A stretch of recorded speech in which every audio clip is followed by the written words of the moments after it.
Organizational structure refers to the way managers design their firm to achieve the organization's mission and its goals. Managers design formal structures to organize its resources. The organization structure determines who works together. The organizational communication flows through this structure. In the development of an organizational structure, there are 5 important questions to be answered. How should we divide the work? To whom should departments and individuals report? How many individuals should report to one manager? And at what levels should decisions be made? Finally, how do we get everyone to work together as a system? Organizational communication is the compound interpersonal communication process across an organization. Communication within an organization flows in vertical, horizontal, or lateral ways through the firm. It may also be conveyed through the grapevine, which goes in all directions. Vertical communication is the flow of information both up and down the chain of command. It's often called formal communication because it follows the chain of command and is recognized as official. Horizontal communication is the flow of information between colleagues and peers. It's often called informal and lateral communication because it doesn't follow the chain of command. The grapevine is the informal way messages flow throughout the organization. The grapevine will always exist and should be considered a communication vehicle. Gossiping about people can really hurt your relationships when they find out. The adage, if you can't say anything good about someone, don't say anything at all, is a good human relations rule to follow.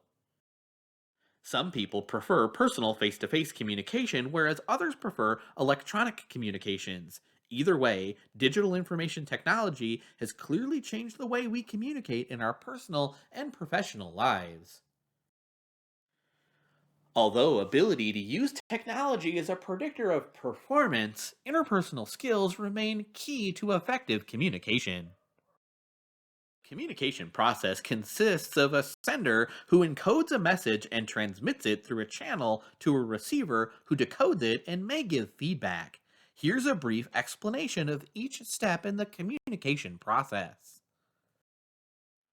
In step 1, the sender encodes the message and selects the transmission channel. The sender of the message is the person who initiates the communication. Encoding is the sender's process of putting the message into a form that the receiver will understand. The message is the physical form of the encoded information. The message is transmitted through a channel. The 3 primary communications channels you will use are oral, nonverbal, and written. In step 2, the sender transmits the message through a channel. As the sender, after you encode the message and select the channel, you transmit the message through the channel to one or more receivers. In step 3, the receiver decodes the message and decides whether feedback is needed. The person receiving the message decodes it. Decoding is the receiver's process of translating the message into a meaningful form. We all decode words so that the message makes sense to us. The receiver decides if feedback, a response, or a new message is needed. Step 4 is feedback. A response or a new message may be transmitted. After decoding the message, the receiver may give feedback to the sender. Note that the roles of the sender and the receiver can change during a communication exchange. When we communicate, there are barriers that can lead to miscommunication. Communication barriers interfere with effective communication. They include perceptions, semantics, and jargon that can be communication barriers, and we should consider how the receiver will perceive the message and select appropriate words and terminology.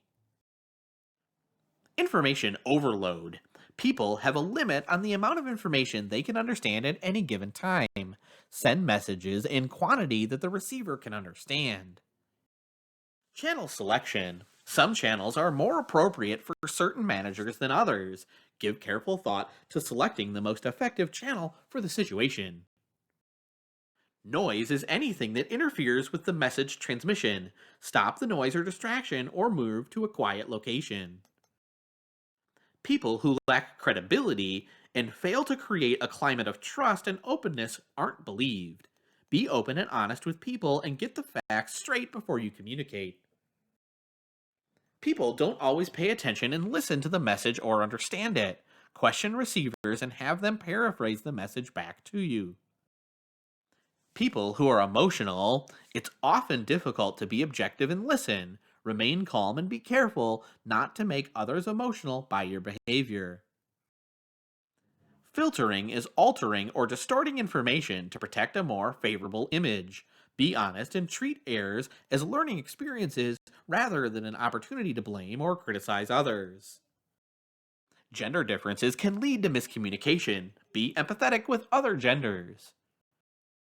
Speaking different languages makes communication very difficult. Try to use a translator or nonverbal methods to get the message across.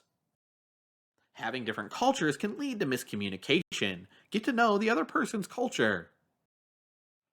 Great communication requires you to find ways to overcome communication barriers to help prevent communication breakdowns. Gender biases influence communications and cause communication barriers. Research has shown that generally men and women behave differently and that they converse for different reasons.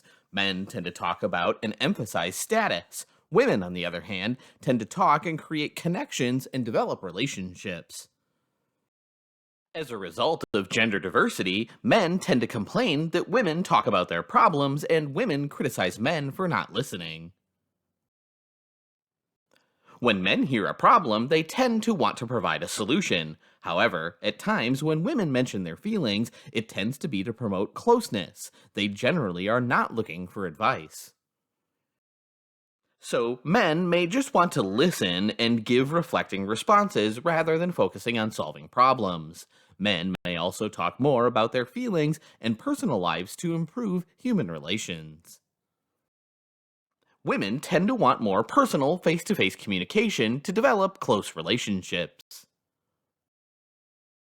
In the global economy, when conducting international business, you should be aware that cultural differences can cause barriers to communication. Let's discuss some of those barriers. The process of encoding and decoding is based on an individual's culture. People around the globe see, interpret, and evaluate behavior differently. The greater the difference in culture between the sender and receiver, the greater the chances of encountering communication barriers. Understanding high and low text culture differences can help you to communicate better. A person's behavioral actions varies by culture.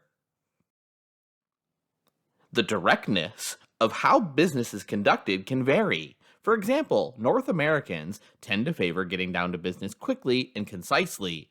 Others prefer more indirect, informal chat to begin business meetings. Even when you're speaking English to people outside North America, words mean different things, and the same thing may be called by different names. What is considered rude in one country may be not rude in another. So be careful not to accidentally offend people. Be pleasant, patient, and professional. Nonverbals are important, and they're more so in some cultures than others.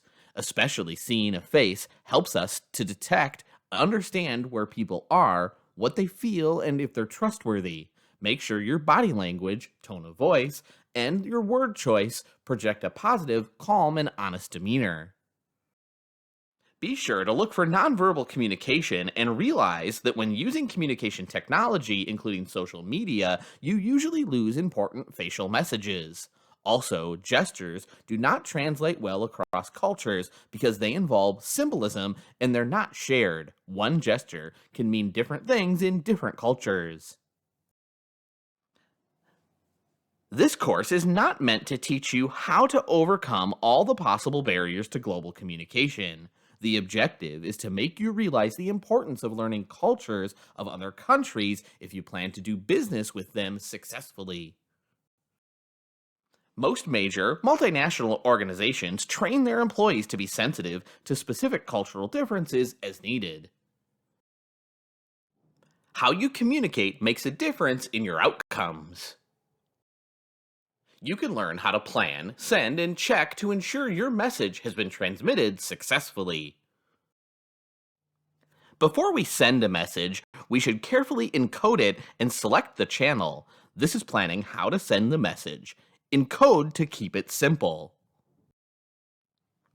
You should plan what to send, set an objective, and the end result of the message, who to send it to, how, the channel, when, and where you'll transmit the message. Face-to-face and the phone are more personal and often a faster way to communicate and to send a message needing multiple responses than emailing or texting by way of example. It's helpful to follow the steps in the message sending process. Let's take a look at the 5 steps. Step 1. Develop rapport. Put the receiver at ease with small talk related to the message. It helps to prepare the person to receive the message and to form relationships. Step 2. State the communication objective. It's helpful for the receiver to know the end result of the communication before getting to all of the details. Step 3. Transmit the message. If you want to influence, tell the people what you want them to do. Give instructions with deadlines for completing tasks. If the goal is to inform, simply provide them with the information. Step 4. Check for understanding. After transmitting the message, ask questions for paraphrasing to check to see if the message has been understood. Step 5. Get a commitment and follow up. Make sure the other person can do the task and have it done by the deadline. Follow up is needed to ensure that the task is completed by the deadline. The best way to ensure mutual understanding is to get feedback from the receiver in the communication process. Feedback is the process of verifying messages. Questioning, paraphrasing, and allowing comments and suggestions are all forms of feedback. Feedback facilitates job performance. The most common approach to getting feedback is to send the entire message, followed by asking, "Do you have any questions?" Feedback usually does not follow because people don't have the tendency to ask questions. After sending messages and asking if there are questions, we often proceed to make another common error. We assume that no questions means communication is complete and there's mutual understanding of the message. In reality, the message is often misunderstood. When the message does not result in communication, the most common cause is the sender's lack of getting feedback to ensure mutual understanding. The proper use of questioning and paraphrasing can help ensure that our messages are communicated successfully. Be open to feedback. First, you need to be open and ask for feedback.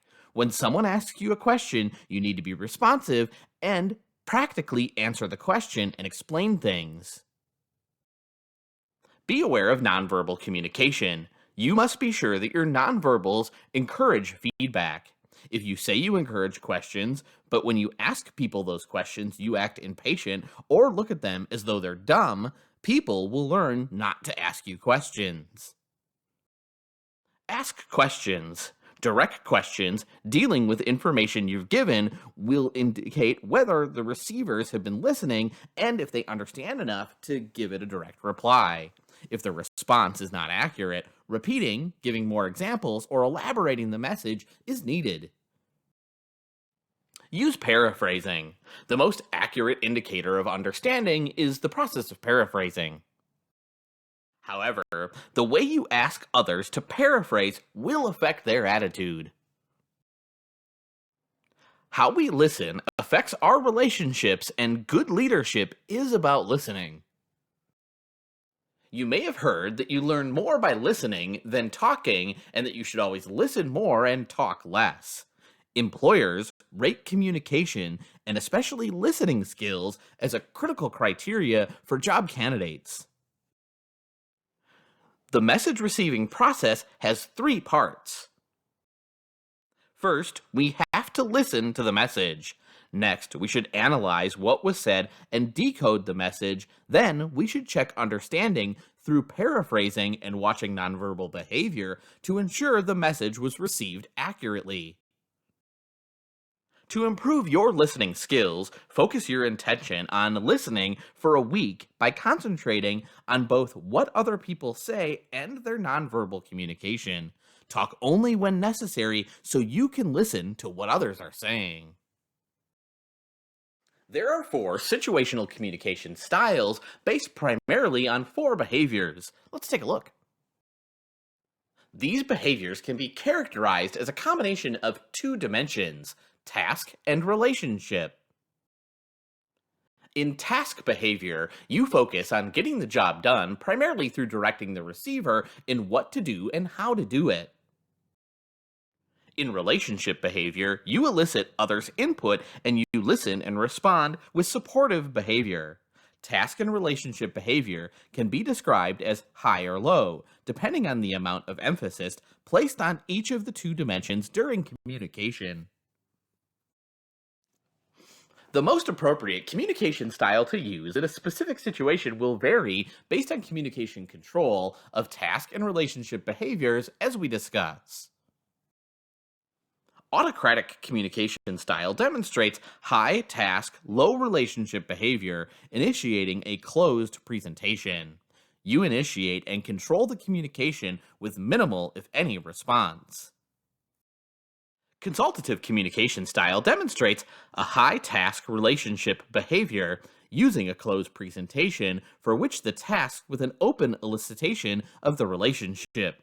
You initiate the communication by letting the other party know that you want him or her to buy into your influence. You're closed to having your message accepted, task, but open to the person's feelings, relationship. Participative communication style demonstrates low task, high relationship behavior, responding with open elicitation, some initiation, and little presentation. You respond by eliciting others' input on how to do things or convey personal support and make decisions together. Laissez-faire communication style demonstrates a low task, low relationship behavior. You respond to the other party with information, structure, and so forth in what the sender wants. When selecting the appropriate communication style, you should consider four variables: time, information, acceptance, and capability.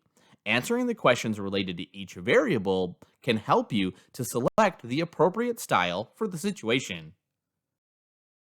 Time. Do I have enough time to communicate? When there's no time, the other three variables are not considered. The autocratic style is appropriate. Information. Do I have the necessary information to communicate my message, make a decision, or take action? The more information you have, the less need there is to communicate with others. Autocratic and laissez-faire style might be more appropriate. Acceptance. Will the other party accept my message without any input?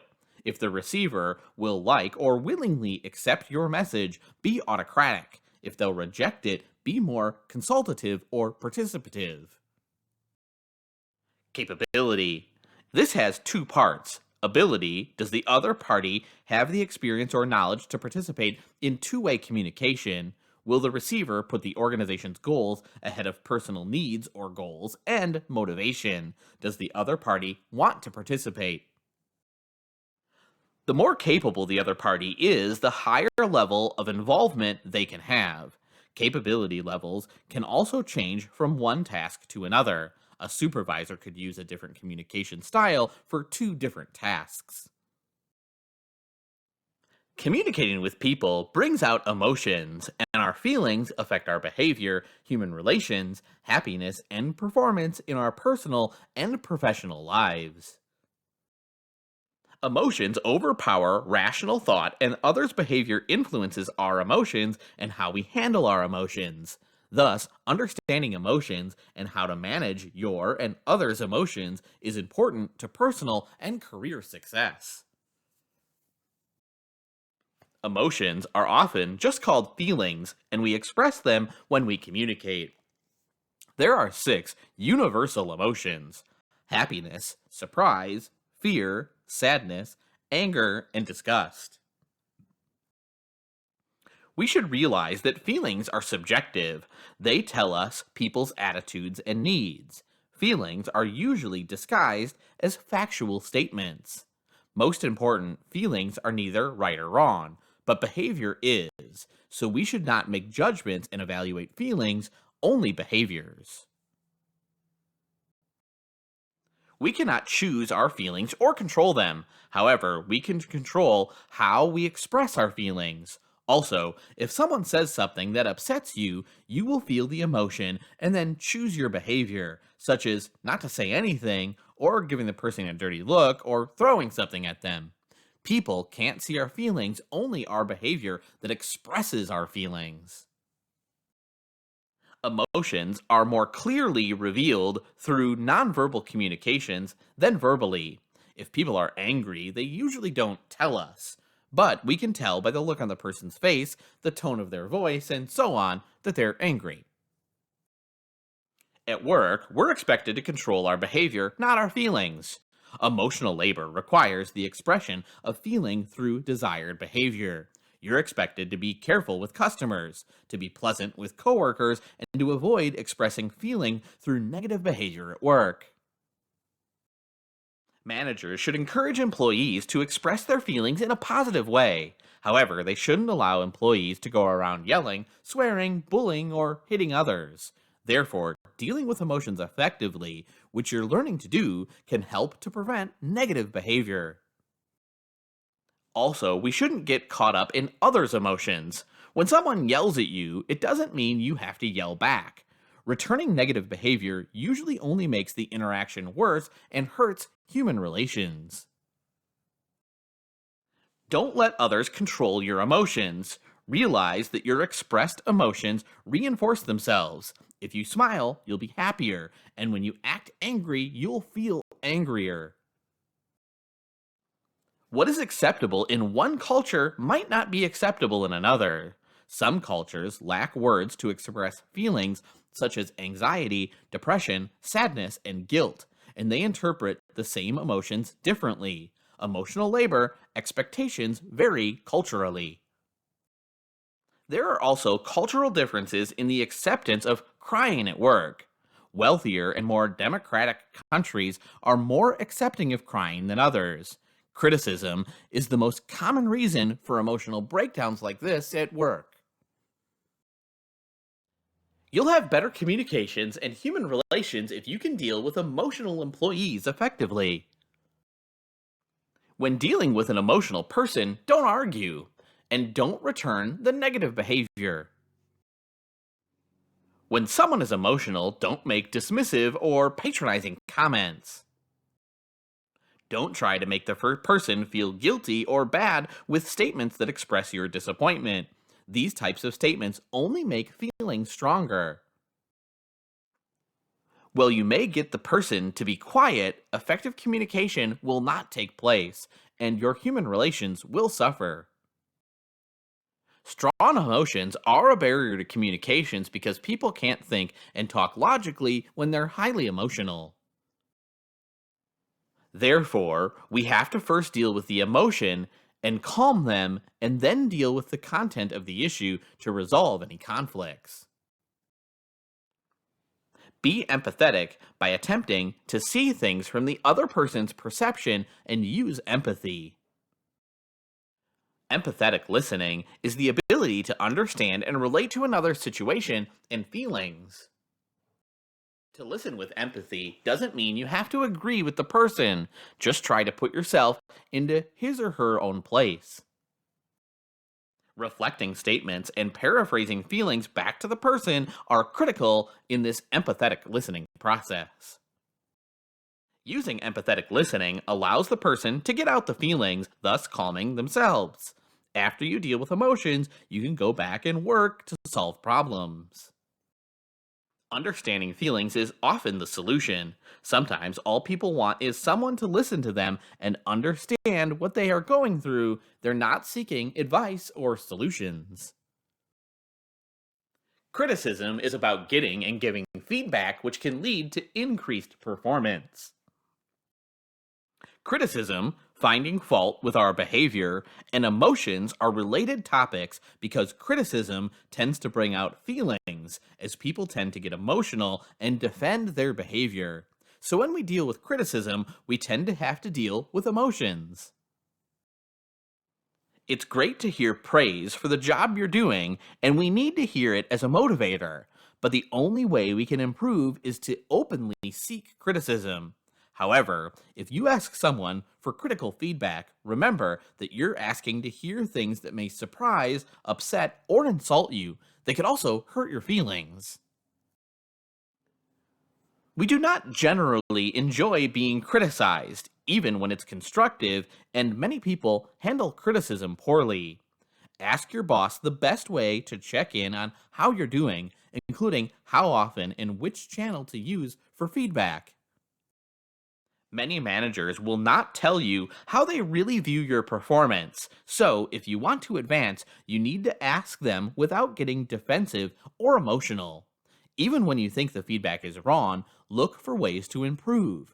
During a performance review, if you don't get the rating you want, ask what specifically you need to do to get a higher rating during the next review period, and then do it. Don't take it personally or react emotionally. Focus on the positive side, realizing that the feedback can lead to improved performance.